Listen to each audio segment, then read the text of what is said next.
My name is Steve Bergbauer. I'm the logistics coordinator at the IRC in Baltimore. My primary responsibilities are basically around providing housing for refugee families. So whenever we have a newly arriving refugee family, it's my job to reach out to our housing partners to secure safe and affordable housing. Our partnerships are really important to the work that we do. We really rely on strong and healthy partnerships with housing communities, and especially with the communities themselves.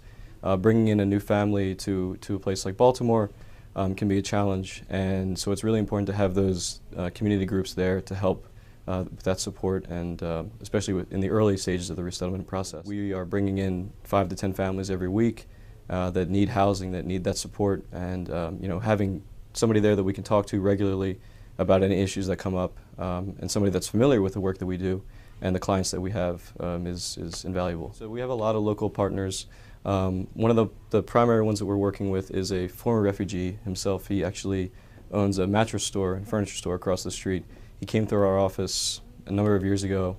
Since then, he's opened up his own store, and he reached out to us providing beds, furniture, and so we work with him with almost every new family that comes through. I think he's a great example of someone who came here with nothing, with no real connections, no relatives in the area, and really established himself. We actually have been approached by the mayor and her administration with her goal of bringing 10,000 new families into the city. When a family overseas is fleeing for whatever reason it might be, if they do find themselves in like a camp and are being processed, they can apply for refugee status, and that'll grant them the ability to be resettled in the United States or somewhere else. The IRC is one of many organizations that administers aid abroad in resettlement camps as well as on-site disaster relief. And so when the State Department will elect to focus on any given number of areas, they'll then turn to agencies like ours to handle the resettlement process. So they'll have a target for a given year of how many people they want to bring in, and it's really based on need and the capacity of an office to handle that.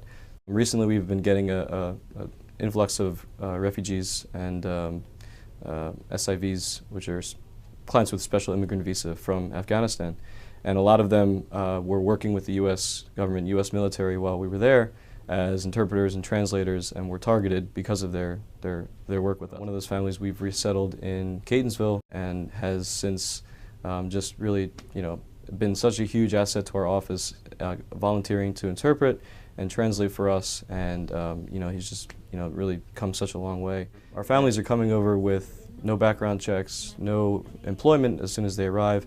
Their documents are unfamiliar, so when you're first reaching out to a potential housing partner, you have to basically ask that they take your word on faith and say, we are going to provide services for 8 months. We are going to support them, to find employment, to help them apply for citizenship, to get their kids enrolled in schools, helping them with their medical appointments, and everything across the board, and just saying that we will guarantee that support for that 8 months. I'm really invested in the work that we do.